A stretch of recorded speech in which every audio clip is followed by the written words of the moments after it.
Hi everyone. Today we are going to talk about Kotlin. Kotlin is a programming language developed by JetBrains, a creator of IntelliJ. It was launched in 2011 and the first version was released in 2016. Kotlin got attention since Google announced in May 2017 that Kotlin is a first-class language for Android development. Since then, Java and Kotlin are the official languages for Android programming. Then it brings up a question. Can I use Kotlin only for Android development? As you can imagine, the answer is no. Of course, Kotlin became popular as an Android programming language. However, Kotlin is not designed only for Android programming. Let's see what we can do with Kotlin then. Of course, Android applications. And you can build Java application as well. Server-side Java web application with Spring is one of them. Late 2017, Spring Framework 5 was released and started supporting Kotlin. You can also program JavaScript with Kotlin.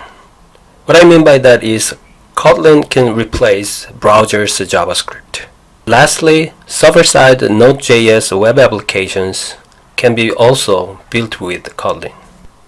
Then let's see what makes Kotlin different. 100% interoperable with Java and Android. Kotlin is actually running on Java virtual machine, which means it's 100% compatible with Java code.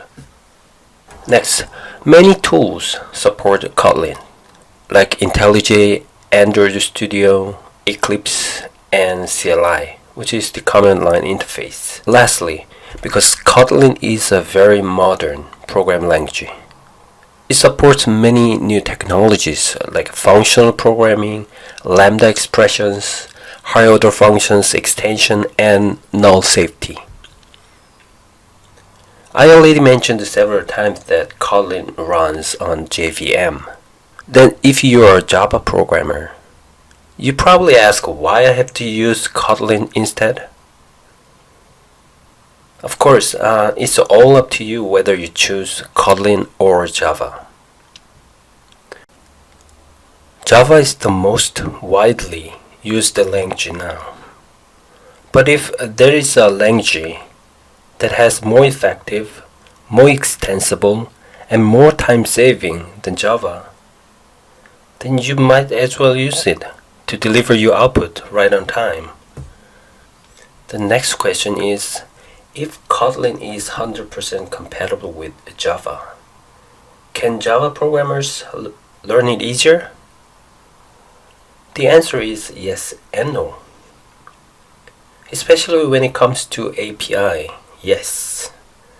Again, because of 100% compatibility with Java, you can use all Java APIs without adding any additional codes.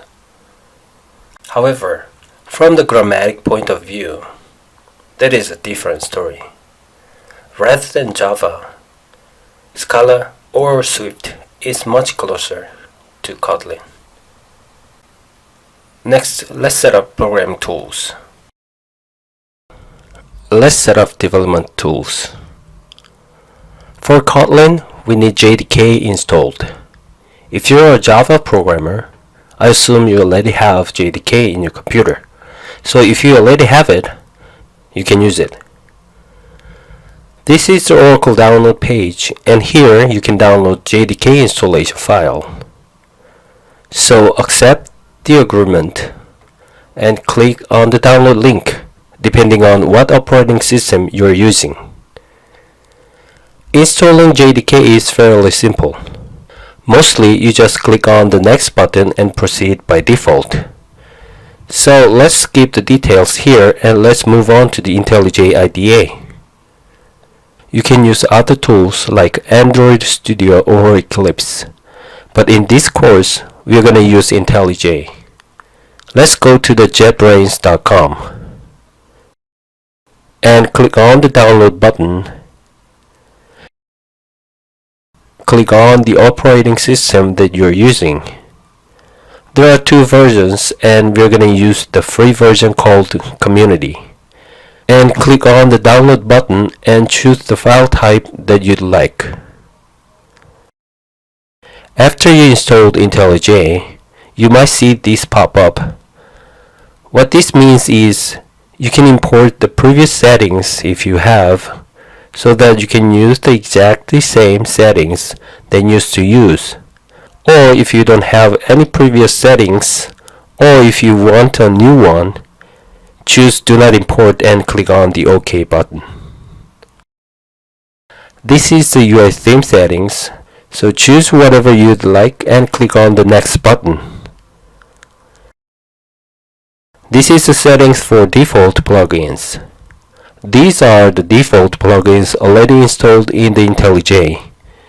You can change them later in the IntelliJ, so let's leave it by default and click on the Next button. This is the settings for the featured plugins. If you'd like to install one of these plugins, you can install it now. But for now, we don't need to install any of them, so let's click on the Start button.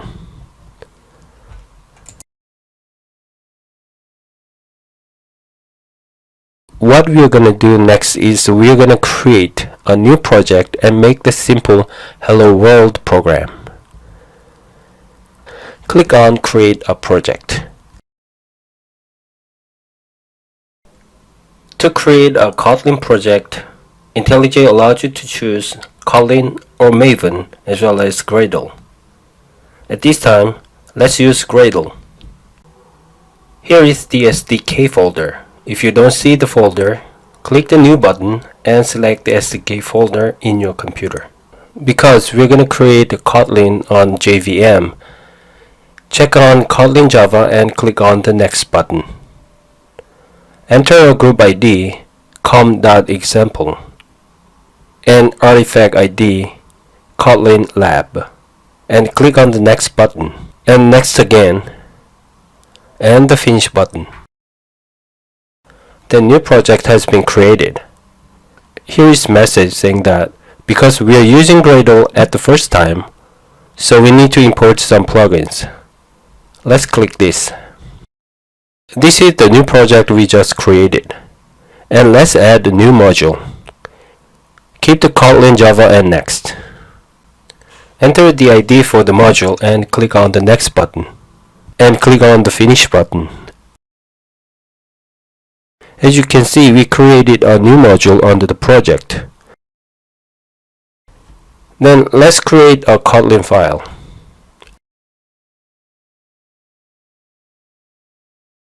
Enter the file name and click on the OK button. Now let's add the main function. Let's add the code to print out Hello World inside the main function.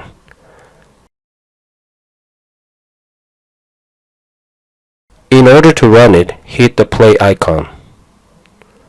You can see the output down below here. This is it for the setup. Let's talk about Kotlin's file structures and learn how to use packages. Kotlin's file extension is KT. A Kotlin file can have statements of a package, imports, classes, properties, functions, and commands. This picture is a simple Kotlin file. As you can see, there are one package and one import statement followed by a class block. This picture doesn't look different from any other Java files. You can omit a package statement if you don't need, and if you need, you can have only one package. You can omit import lines too, but if you need, you can have several imports. So far, again, it doesn't sound different from any other Java files. However, you'll find out some differences in Kotlin from now. In Kotlin, properties and functions are not necessarily a member of a class. What I mean by that is, as you can see the picture here, there are a package, one property, and two functions. But where's class? There's no class here. It must look quite odd for Java programmers, and Java will give you an error. It's because in Java, all variables and methods should be surrounded by a class. Like this case, these properties and functions are so-called top-level members.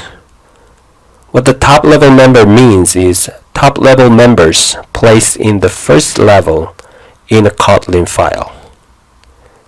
Java doesn't have the term for a top level, but we try to say about the top level in Java. A class is only top level, and the top level class can have member variables and methods in Java. Let's see the next picture. There's a package followed by import statements, and a properties and one function are declared as a top level and followed by a class, and so on and so forth. As you can see in Kotlin, we can have the properties and functions as top level as well as a class. Then here's a question coming up. We already know Kotlin is 100% compatible with Java and is running on JVM. Then if the Kotlin coding structure is different from Java, what if there's no class declared, or there are top-level properties and functions out of a class? Isn't that making errors at runtime? Well, luckily no. There's no problem at all at runtime. Of course, you're right. We need all top-level properties and functions to be inside a class in order to run it on JVM. However, it's not your job to do. It's Kotlin's job to do. When Kotlin finds top-level properties or functions, Kotlin generates another class file containing the top-level members. Let's test it out. Let's see this file. Here's a package, one property and one function here, and here's a class. And we have the main function to execute this file. As you can see down here, it works fine without no errors. By saying there's no errors, it means class files already have been generated. Let's see what happened in the output folder. Under the package folder, here's the class file that we declared with the name of some class. And for the top level properties and functions, there's another class file here. Because the file name is test.kt, the generated file name is the Kotlin file name followed by ktn.class. Now, let's talk about packages. Overall, Kotlin's packages are very similar to Java's packages. Generally speaking, a package is a physical group of files, and if you want to use functions or properties in other packages, you should import them. So far, it sounds exactly like in Java. But unlike Java, in Kotlin you can declare a package by a different name than the physical name, and also you can rename the package name by alias. Another difference is you can import the properties or functions other than only classes. If properties and functions are declared as top level, you can import these top level members too. Plus, top level properties and functions are accessible from any other files in the same package without importing. That means top level properties and functions become global members in the package. So as long as the file is in the same package, it can use them without importing. That means, on the other hand, if you want to use some top-level members in different packages, you should import the top-level members to use them. Let's test it out. Here's the sample file that we used earlier. Let's add another file in the same folder. Let's hit the new menu and name it test2. Now the package name is 1 by default, but you can change whatever you want. As you can see, these two files are physically in the same folder, but you can change the package name. Now these files are virtually in different packages. Let's add the main function. Again, these files are now in different packages. And let's add a class object. Let's add some class object here. As you can see, you import the class here. Like you imported classes, you can import top-level members too. In Java, you don't need to import classes in Java-lang package. In Kotlin, there are more packages imported by default.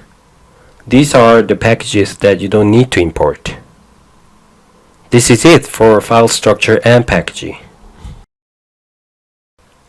Let's talk about variables. When defining variables in Kotlin, we're going to use a val or var keywords. val variables, also called read-only variables, which means once a value is assigned, it can't be changed.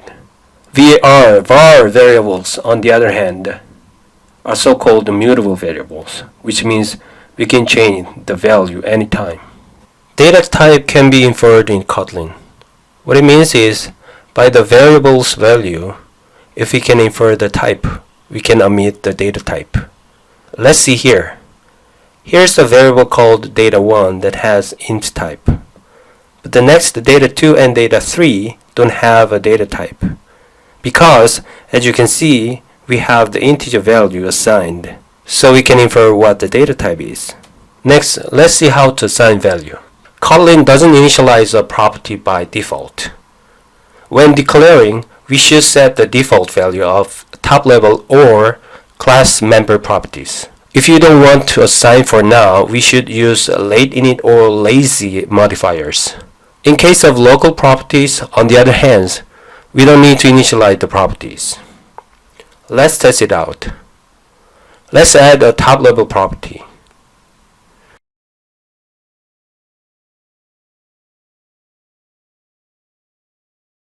As you can see, there is no error here. But if we delete the initial value, it complains right away. So top level property should have an initial value. Then what about class members?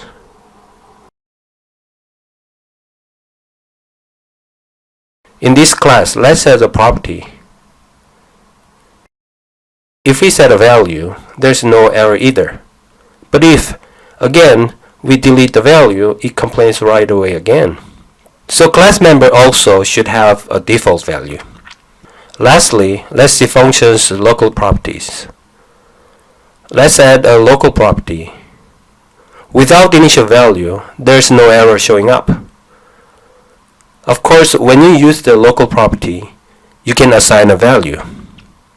Again, top level and class member property should have initial value. Okay, next, let's talk about nullable properties. In programming, null means the property is not initialized. In Kotlin, we have two types of properties. One is nullable, which is that it can be null. The other is non-nullable, which is that it cannot be null. This means Kotlin supports null-safe functionality. So when we declare properties, we can decide nullable or non-nullable to avoid null exceptions. If you want a nullable property, add a question symbol right after the data type. Let's see here. Like these properties, if you want a nullable property, add question symbol. Let's test it out. Let's add another property which has a string type.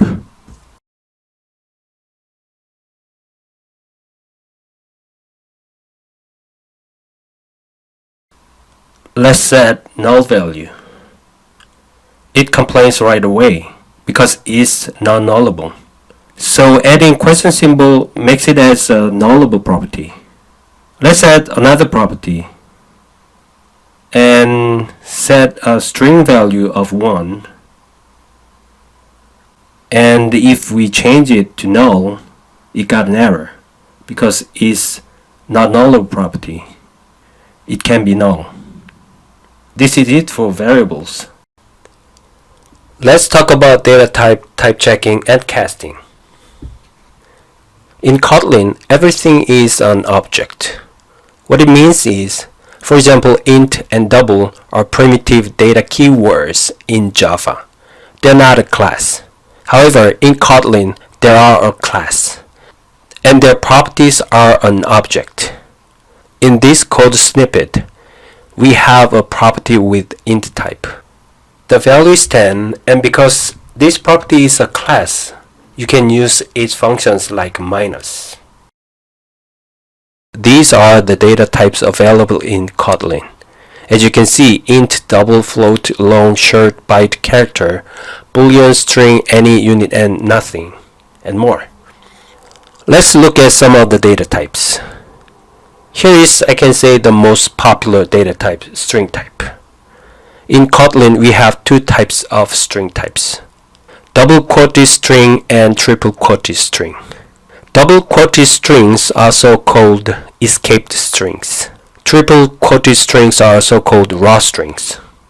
If a string is surrounded by triple quotes, enter, spaces, or tabs inside the string will show exactly as we typed.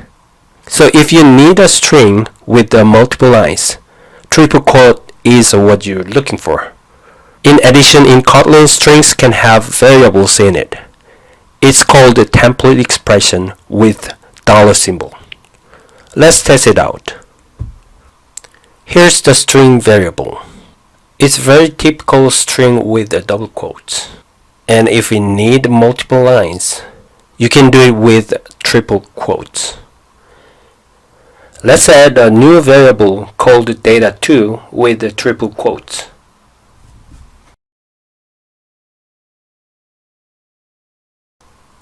Let's type hello and enter world and enter, and let's add the variable 2. Like I said earlier, the triple quoted string will keep enters and spaces exactly the way we typed. Let's print out.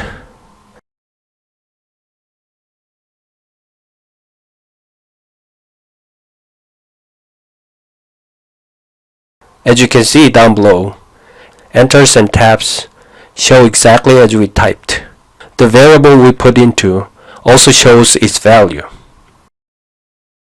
Next, let's talk about any type. We already talked about that int and double are a class. In Kotlin, any type is the top level class. So any data type's superclass is any type, including int and double. And every data type can be casted to any type. Look at this sample code. We have data1 and data2 variables, and both are any type. As you can see, 10 and hello, which are int type and string type, is set to any type. Because any type is top level class, it's no problem. Next is unit type. Generally, unit type is used when there's no return value. It's very similar to void in Java. However, technically, there is a slight difference between two. In Java, void is a keyword. It represents there's no return value. On the other hand, in Kotlin, unit is a data type, not a keyword. So we can use unit type in the same way we use other data types. But like I said, generally we use it when we have no return value. In this code snippet, if you don't write a return data type, Kotlin infers that the return type is a unit type. Like the second function here, you can also write unit for the return type. Let's test it out. Let's add a new function. Like this, you can omit a return type, or you can write it explicitly. We're not going to write a return value in this function. That's what unit type all about. It looks very close to Java's void. However, like I mentioned, there's a difference. Let's say we're going to get the return value from this function. It looks a little bit strange because I said there's no return value. Even though there's a no return value in this function, technically it'll return a unit type as a return value. Let's print out the return value.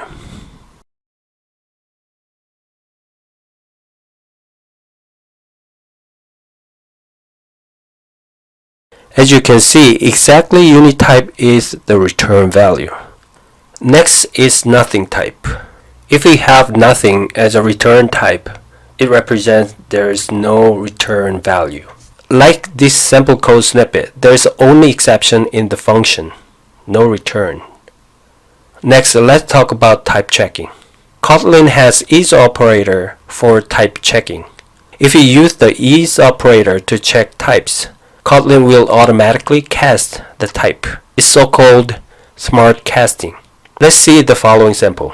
The function's parameter type is any type, and in the if condition, it's checking if the type is string type. If the parameter is a string type, it'll be casted from any type to a string type automatically without any casting code. Of course, there's a negative operator, not is.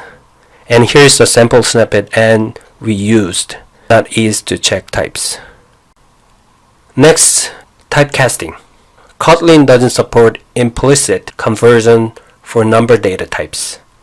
So the following sample code has an error. Int type can't become double type automatically. In order to do so, we are going to use the typecasting functions. As you can see here, if we need to cast int type to double type, we should use the toDouble function. These are the casting functions that Kotlin provides. In case of class inheritance casting, we are going to use as operator. Casting from a lower class to a upper class, smart casting kicks in. However, casting from an upper class to a lower class usually causes an error, except in case a lower class becomes upper class for a while and is casted back to the original lower class. Typecasting works exactly the same as in Java. Only the difference is Kotlin uses the as operator. This is it for the data types. Let's talk about collection type data. Kotlin's array class has get and set functions and a size property. To create an array, we can use array_of function. And an array created by the array_of function can contain all data types, which means the data in an array is declared by an any type. If you want to create an array for a specific data type, you can use genetic types. Let's take a look at a sample code. As you can see, here's an array created by the array_of function. Because we use the array_of function, we can add all types of data in this array, like a number, string, and boolean. To get the array's value, we can use index. So we are changing values here like 1 to 10 and from a boolean to string, and printing each values by index, and also printing the size property and values by using the get function. Let's run it. You can see the output down below here. Like I said, if we use an array_of function, the array can contain all data types. However, if we specify the data type like int, use your genetic type like this. This array can contain only int type data. And if you try to add non-int type data like string, you'll get an error. You can use genetic types. But also Kotlin provides array functions for the primary data types. These are the functions. Let's take a look at sample file. Like this, we can use a genetic type. But also to specify the array's data type, you can use one of the array functions.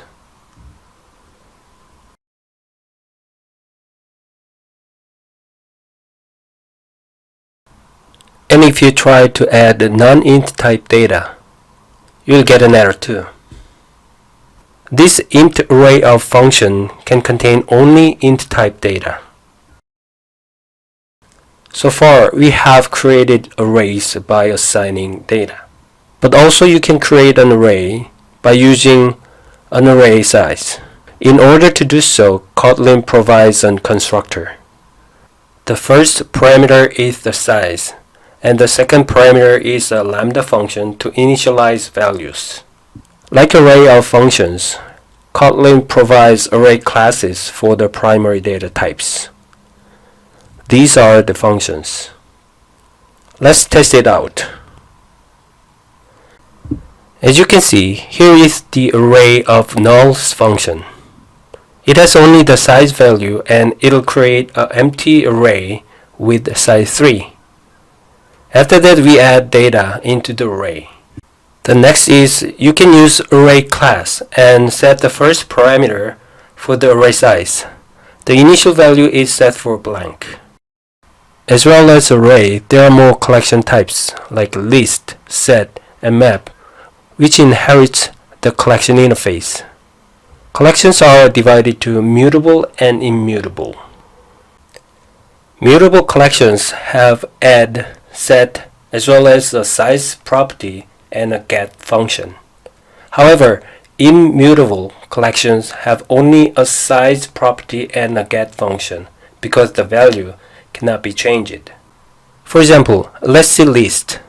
List is immutable. And there is a list class that is mutable called mutable class. These are mutable and immutable types and functions for collection classes. As you can see, there are list and mutable list, and also map and mutable map, and set and mutable set. Default is immutable. Let's test it out. Let's add a variable for a list.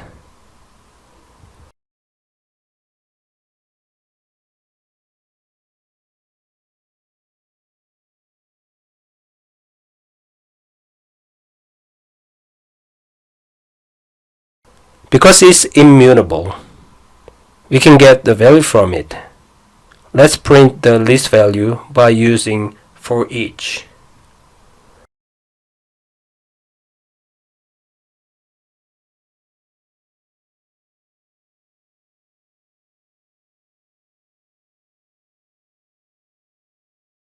However, if you try to add some data, it complains right away. Then this time, let's create a mutable list and add some data.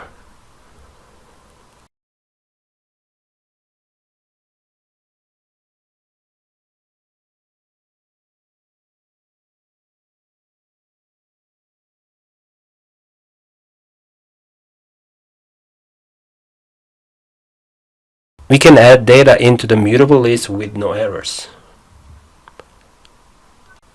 This is it for now.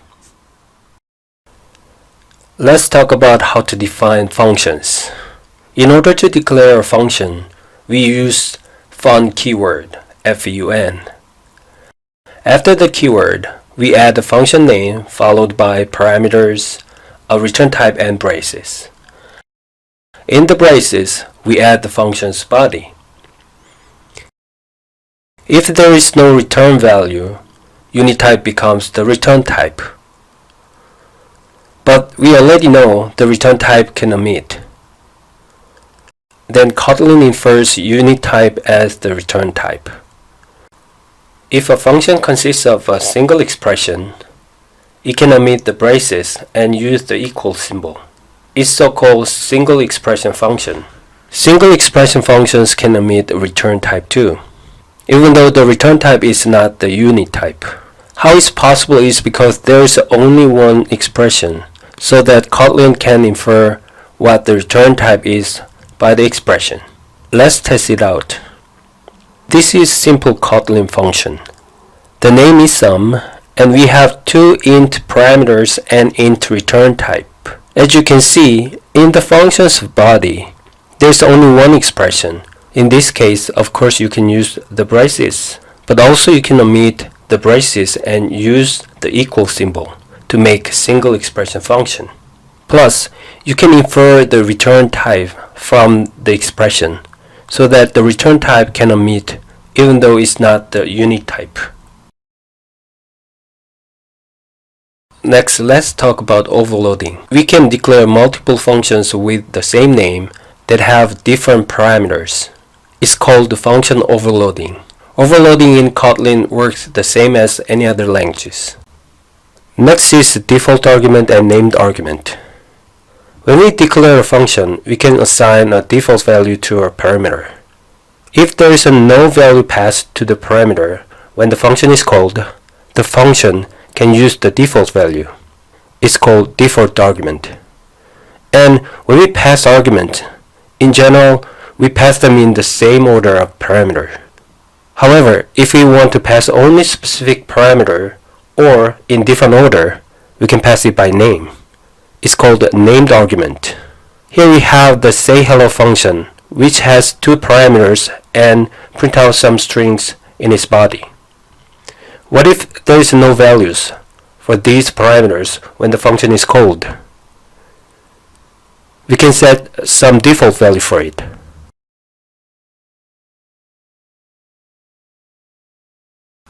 Let's say we call sayHello and pass only one argument, number 10.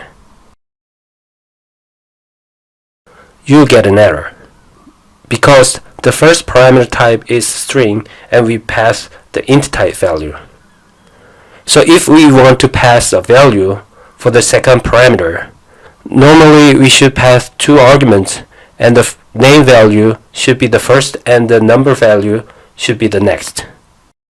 But by specifying the parameter name, we can pass only number value too.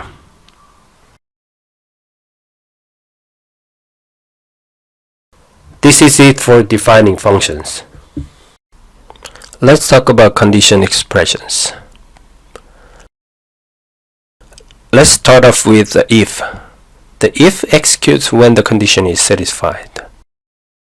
Like this code, if a is less than 10, it prints out the string.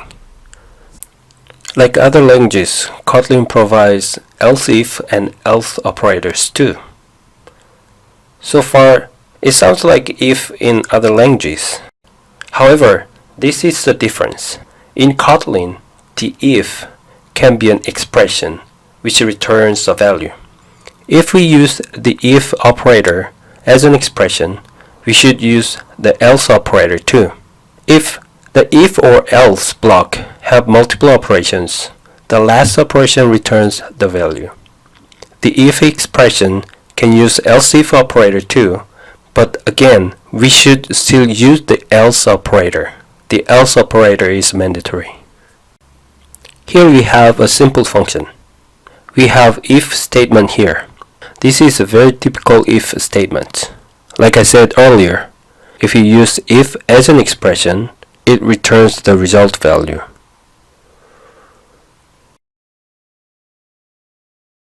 So we can get the result value from the if expression.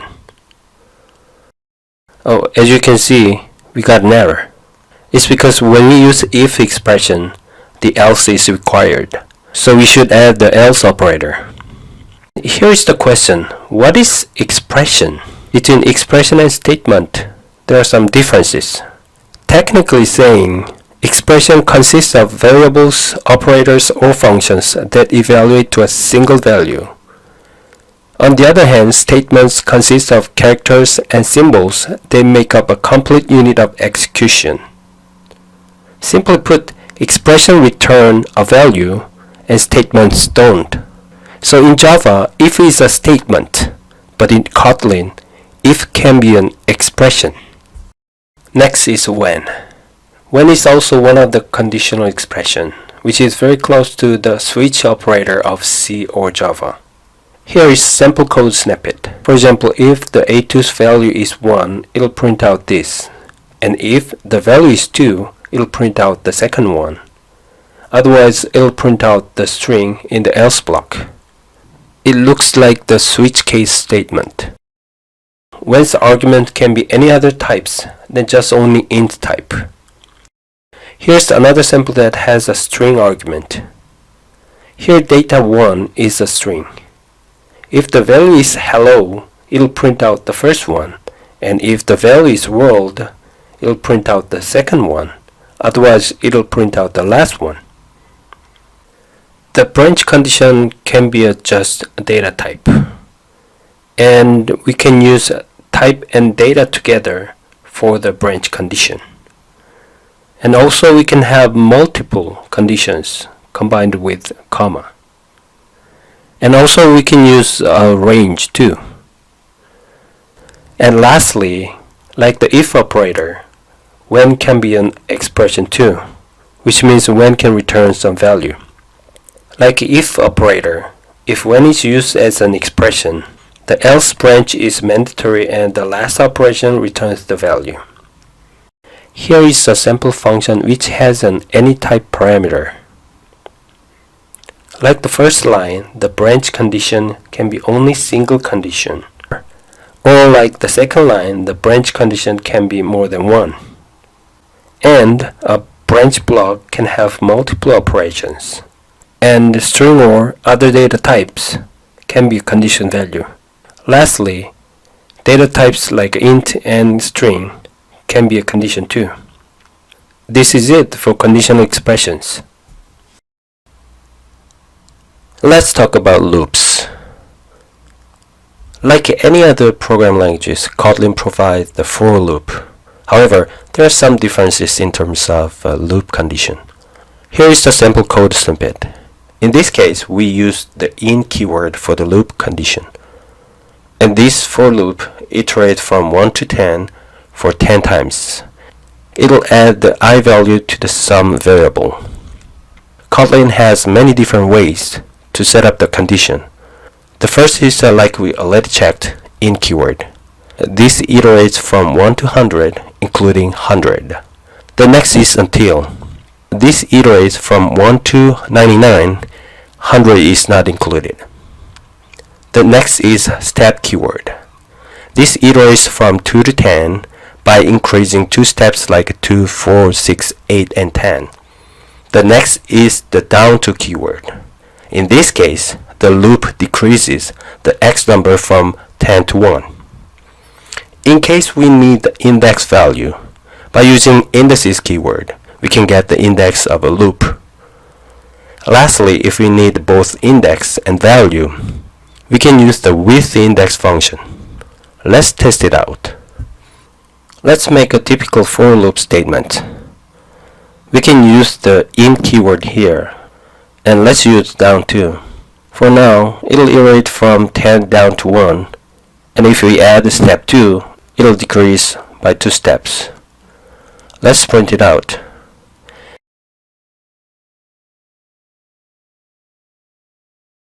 As you can see down here, it printed 10, 8, 6, 4, and 2. Next, let's try a collection type. Let's use a list type here. For now, let's create a string list containing hello world and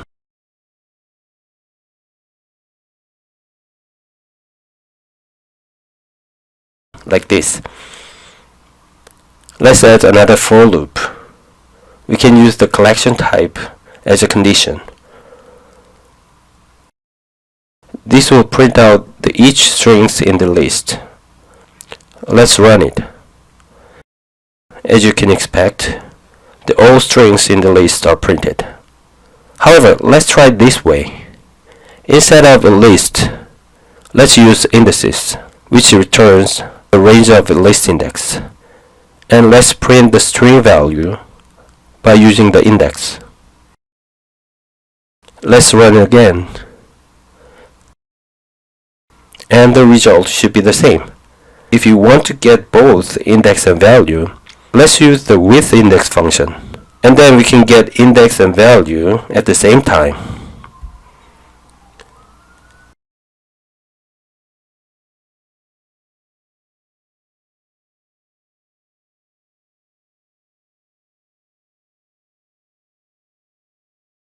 And let's print them out. Let's use a string template in it.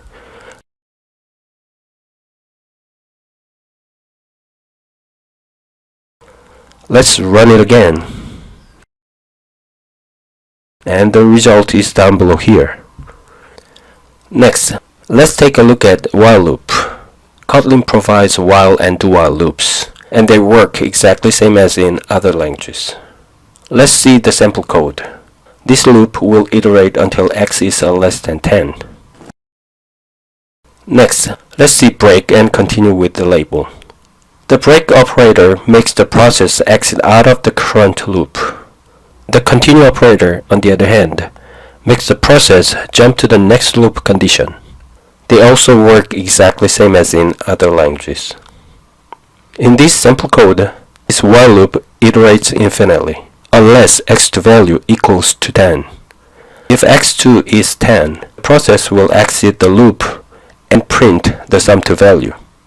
If we have multiple loops and we need to break or continue a specific loop, we can use a label with the as symbol. Let's test it out. Here are two for loops. The first loop is from 1 to 3, and we have the second loop inside the first one. We have an if condition statement, and if the j is greater than 1, it'll break the loop.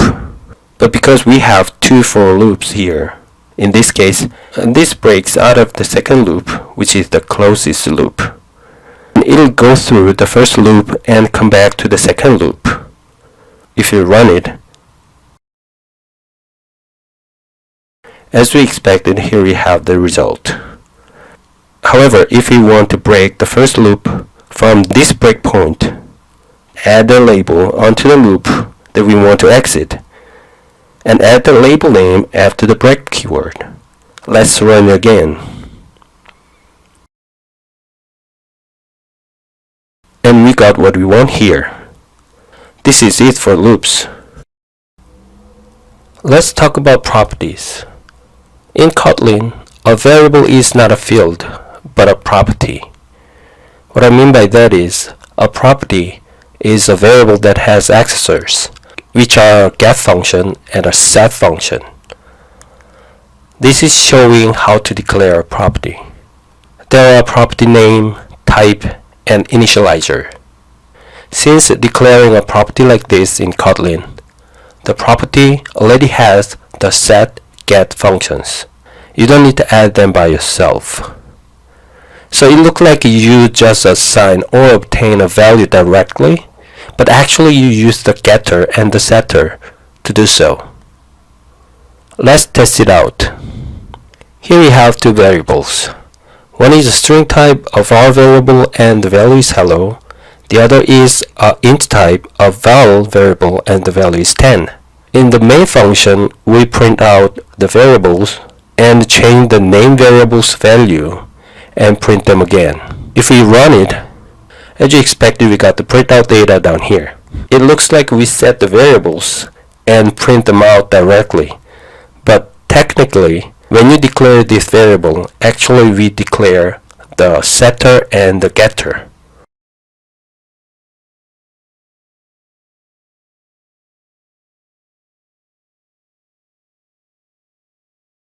It's the same as we declare these getter and setter here. Therefore, when we printed them out, we actually called the getter function. And when we changed the value, we actually called the set function. This field is a keyword that represents the property. So the get function obtains the property's value, and the set function assigns the property's value. This int variable is the same, except because it's the val variable, it doesn't have the set function. So it's exactly the same as we declare the getter only. And if we try to add the setter, we'll get an error. So this is how the property works. Next, let's talk about custom accessors. Properties have the default getter and setter accessors, but if we need, we can define custom accessors. There are some rules to follow. In get-set functions, we should use the field keyword to represent the property. We already saw that in the test code earlier. var variables can have get, set both functions. But because val variable is a read-only variable, it can have only get function. And if a val variable has a custom get function, we don't need to initialize the value. On the other hand, even though our var variable has a custom get function, we should initialize the value. Let's test it out. Let's add another var variable. Let's say the name is age and it's an int type and initial value is 0. So if we need, we can define a custom set function. Let's say if the argument value is less than 0, which doesn't make sense as age, the property value is set by 0.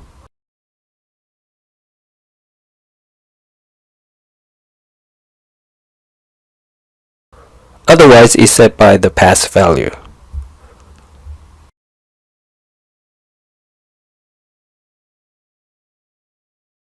Like this, we can define a custom set function. Let's add another variable, but make it nullable.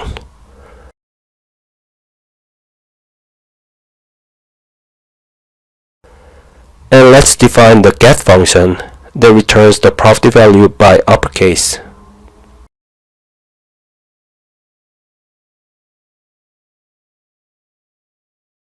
Oh, let's change this variable's name because we have the name already.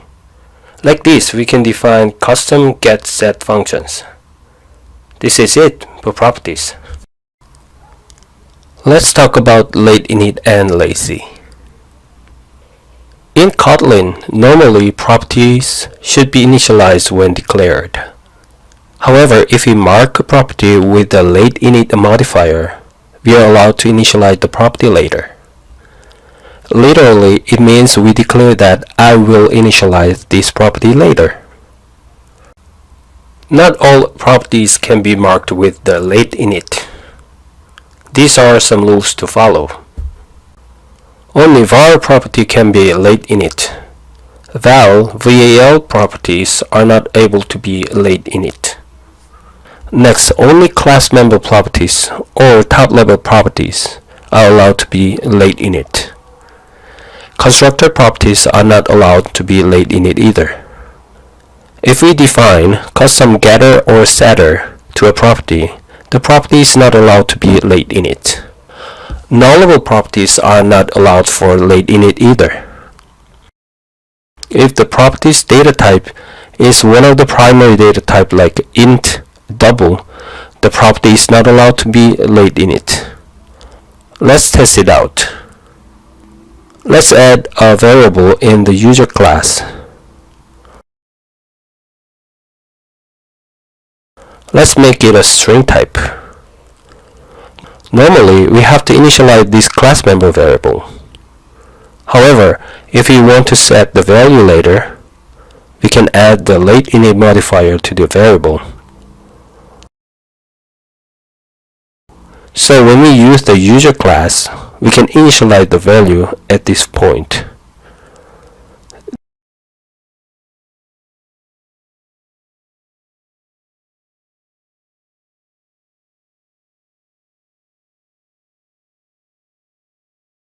This is how to use the late init modifier.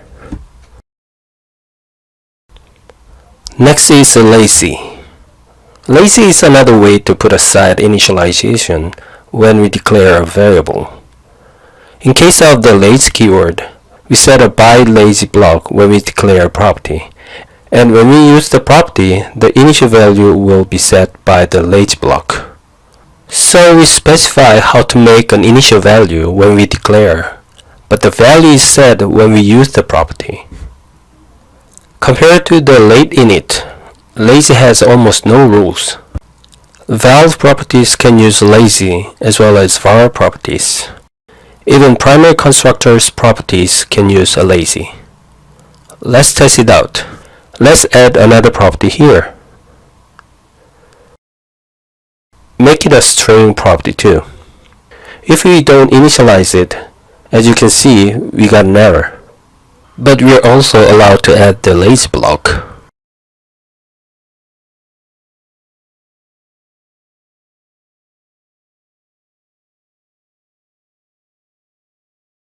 You can see an error in this lazy block, because the lazy block should return our initial value, which we haven't written yet. So if we write the return value, the error will disappear.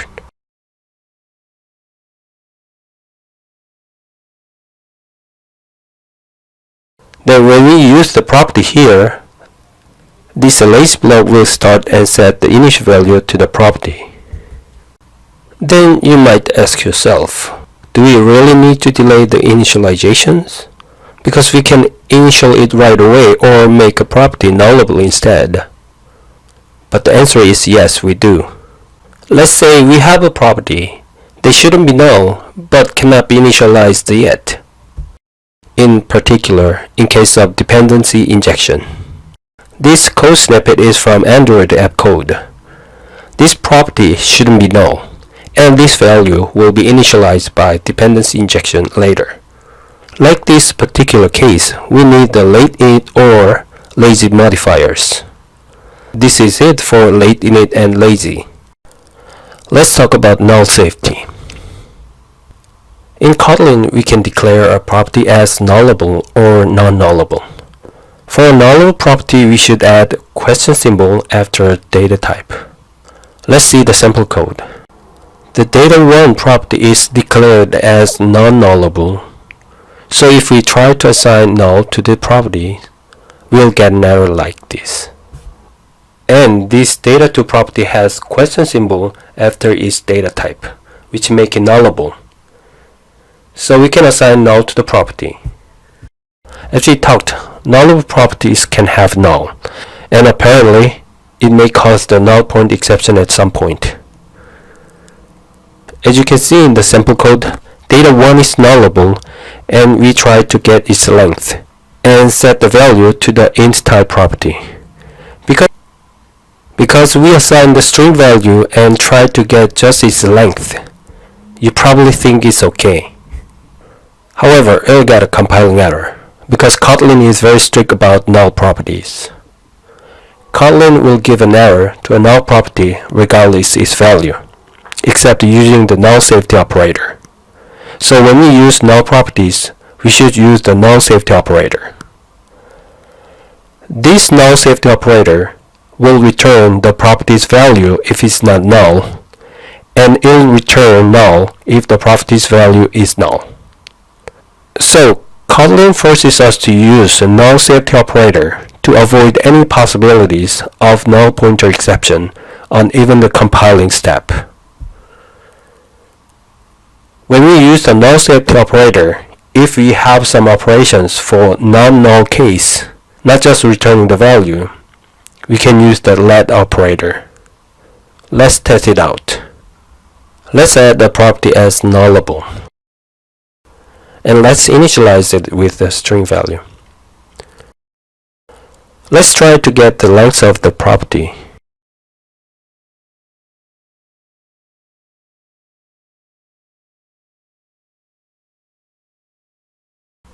Like we talked, we got an error.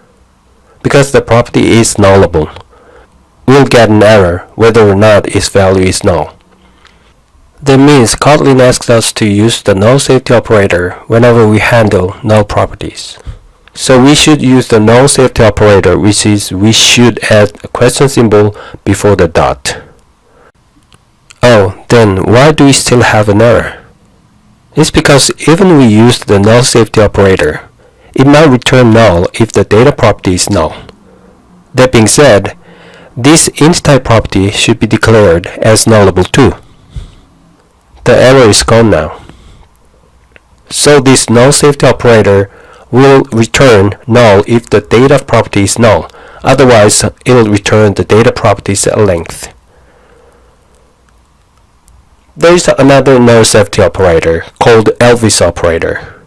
The Elvis operator is question symbol with colon, and we can set a certain operation in case of null, meaning that if the nullable property is null, the right side of Elvis operator will return. Let's see this sample code.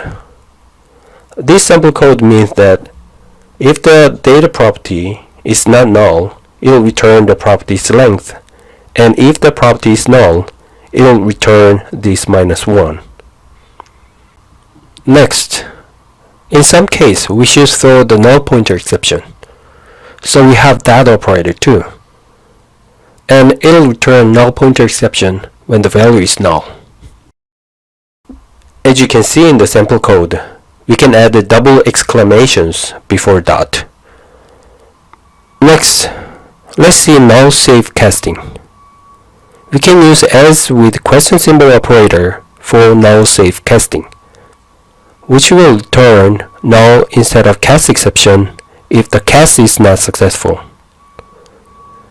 As you can see in the second line, we can't cast this string type property to the int type. So this will return null instead of cast exception. This is it for null safety. Let's talk about class. Obviously, we're going to use the class keyword to declare a class. Classes can include properties, functions, constructors, and inner classes. To use a class, we should create an object. So far, it sounds the same as in other languages. Let's see the sample code. Here is a class named myClass, and it has one property and one function. When we use the class, we created an object in the main function. As you can see, in Kotlin, we don't use the new keyword to create an object. That's a little bit of difference from Java. Next is constructors. We can say a constructor is a special function that is called when the object is created. In Kotlin, we have two types of constructors, which are a primary constructor and secondary constructor. A primary constructor is declared in the header of a class. Classes can have only one primary constructor.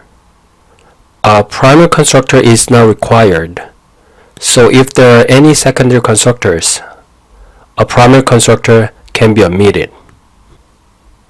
As you can see this sample code, there's no primary constructor in the class header. In this case, even though we didn't declare a primary constructor, the compiler will create a default primary constructor which doesn't have any parameters. Next, this has only braces after class name.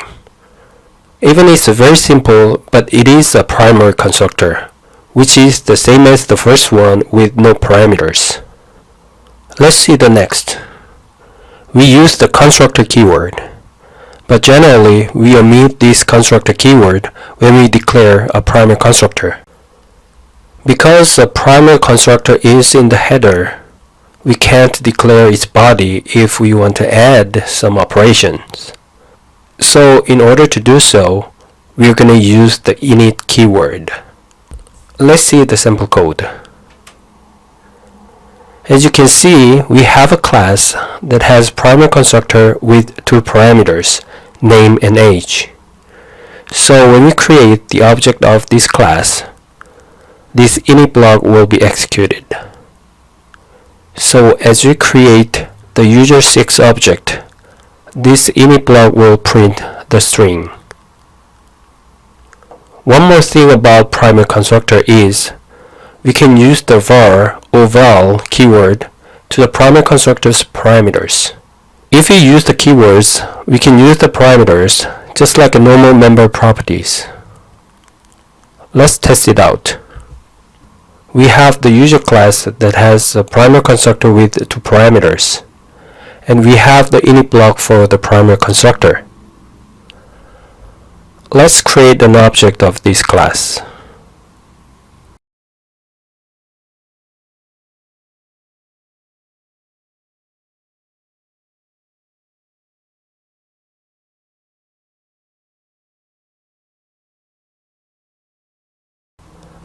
It'll be like this, and if we run it, we'll have the result as we expected. That means as we create the object, the arguments set the ID and name values, and the init block prints out the past argument values. As you can see in the init block, we can use the primary constructor's parameters. Then what about from other functions? Let's add a new function and try to use the parameters.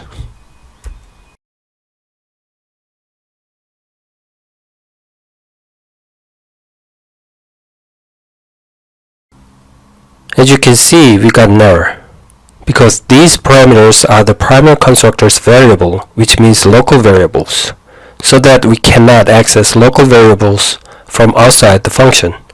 However, only for a primary constructor, we can add the var or val keyword to parameters, which changes the local variables to class member variables.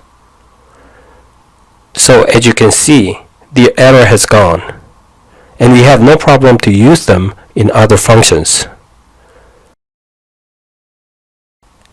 So we test the second function and run it. As we expected, we have the second function's string printed out. Next, let's see the secondary constructors. Secondary constructors are declared with the constructor keyword in a class body. We are able to have multiple secondary constructors with the different parameters. The secondary constructor's parameters can have the var or val keyword. Let's see the first sample code. This class doesn't have any constructor declared, so that compiler will create a default to primary constructor. Next, the second class has a primary constructor declared. Next class has a constructor with the constructor keyword inside the class body, which is a secondary constructor. In this case, because we have the secondary constructor, the compiler won't create a primary constructor, so this class has only one secondary constructor. Of course, as we talked, with the different parameters, we are able to declare multiple secondary constructors. When we call another constructor in the same class from a secondary constructor, we can use this keyword. In Kotlin, if we have a primary constructor and secondary constructors together, each secondary constructor should delegate to the primary constructor. In that case, we use this keyword. Let's see what that means. Here's another class named user1. Let's say we declare a secondary constructor.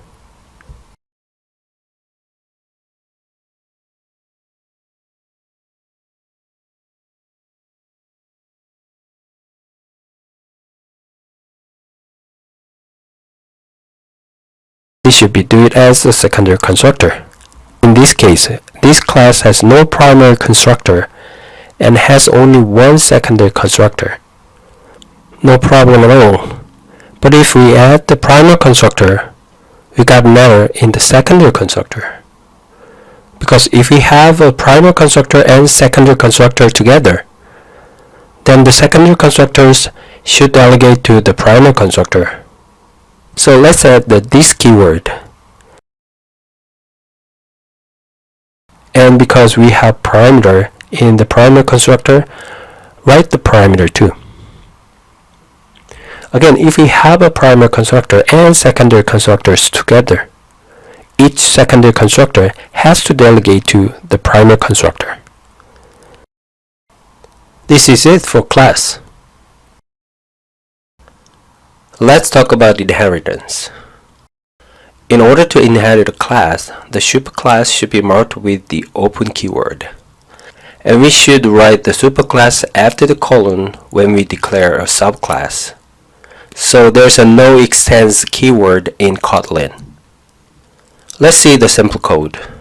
We have shape class and it's a superclass, and we have rat class and it's a subclass.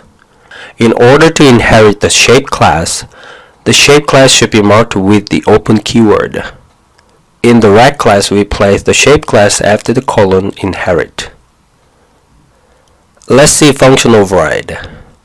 Overriding means rewriting superclass functions or properties in a subclass. In terms of inheritance, in order to override, the superclass functions and properties should be marked with the open keyword. At the same time, in the subclass, the overriding functions and properties should be marked with the override keyword. Let's test it out. We have a class that has two properties and one function. Let's add a subclass. Call it rect and inherit the shape class.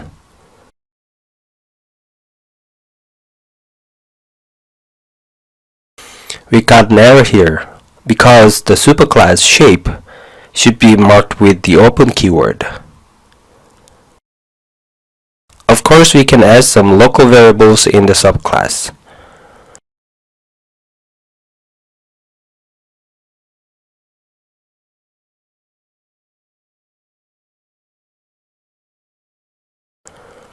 We have the print function in the superclass, and let's override it in the subclass.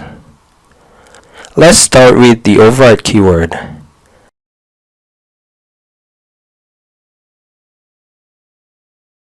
And then we got an error again, because again the function in the superclass should be marked with the open keyword.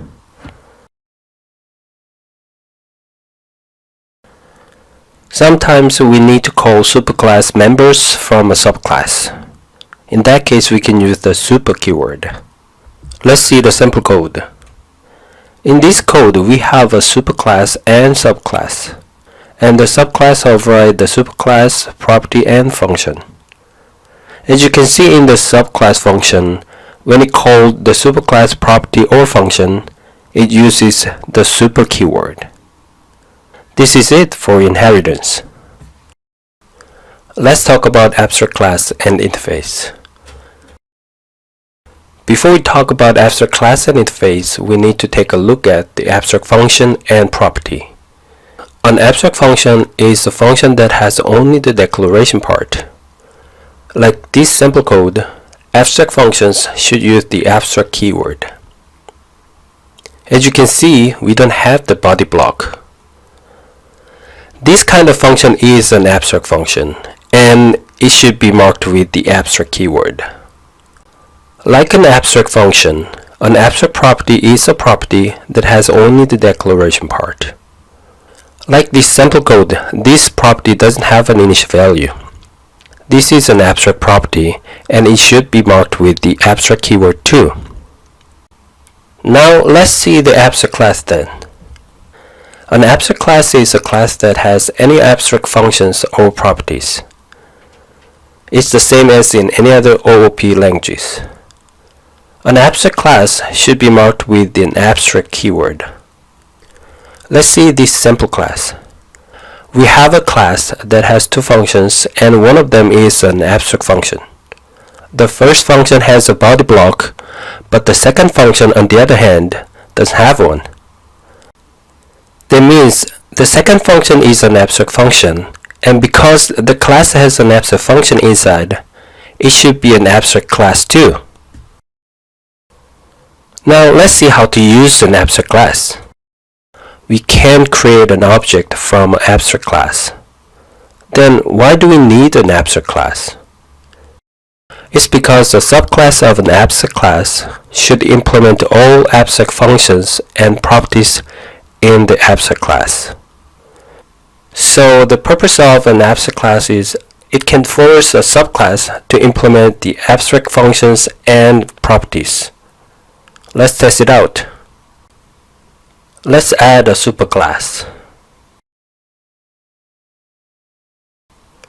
and add a property.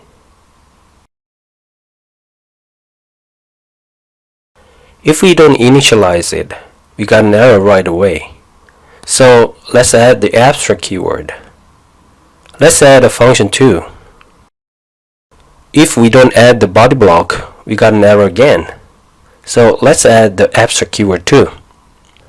Like this, if a class has any abstract properties or functions, the class should be abstract too.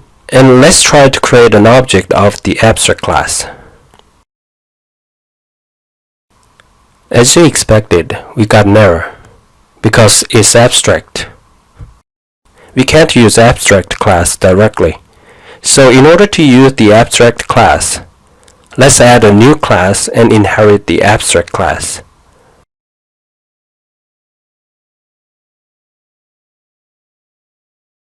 As you can see, we got an error because the subclass should override all the abstract functions and properties in the superclass.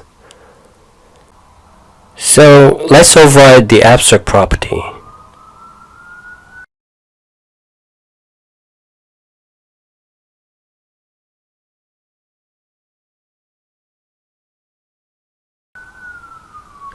And let's override the abstract function too. Then we can create that object of the subclass, and then we can use it. Now let's talk about interface. An interface is designed to declare abstract functions and properties. Like abstract classes, we can't create an object of an interface. If a class inherits an interface, it should implement the abstract functions and properties. It's the same as an abstract class. Let's add an interface. Let's start with the interface keyword.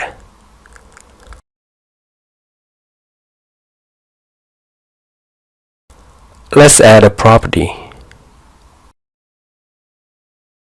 This is abstract because it's not initialized. Then shouldn't we use the abstract keyword? No, because an interface is for abstract functions and properties, so we don't need to add the abstract keyword. Let's add a function. This is an abstract function, and again, we don't need to add the abstract keyword. And let's add a class that inherits this interface.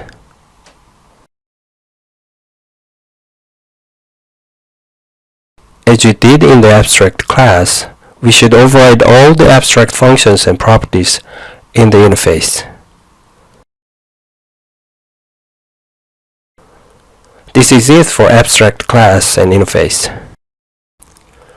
Let's talk about visibility modifier.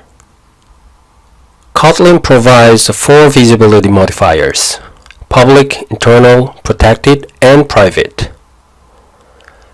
The visibility modifiers can be used at classes, interfaces, constructors, properties, and functions. Obviously, based on the modifier, the visibility scope will be different. In this sample code, at each declaration, we have the public modifier. Actually, in Kotlin, the default visibility modifier is public. So if we don't define a modifier, it becomes public. Let's talk about the visibility scope.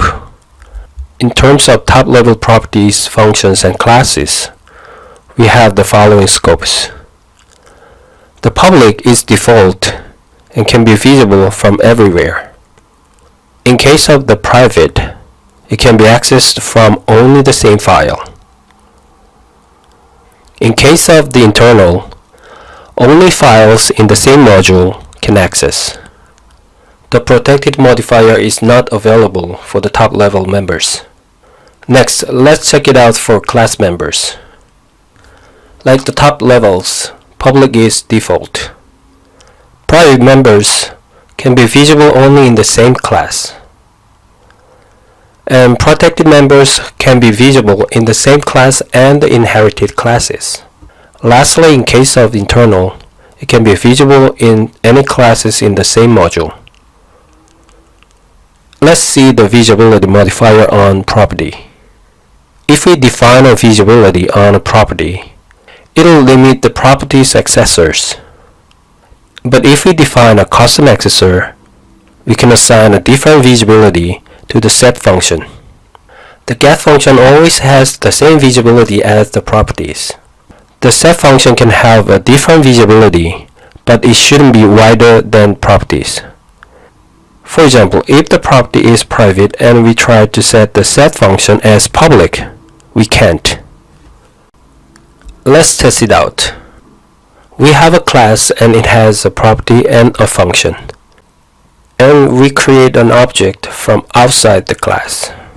Since we created the object, we can access the property and the function because the default visibility is public.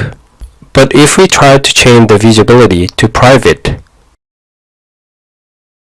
we got an error because we can't access the private property from outside the class. Let's say we add another property, and if we add a custom set function,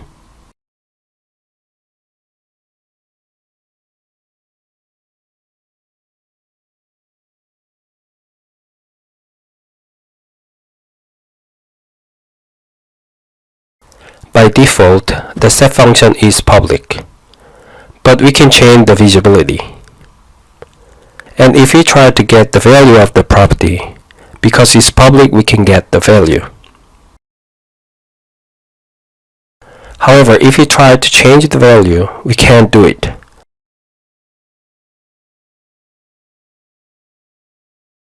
because the set function is private. This is it for visibility modifier.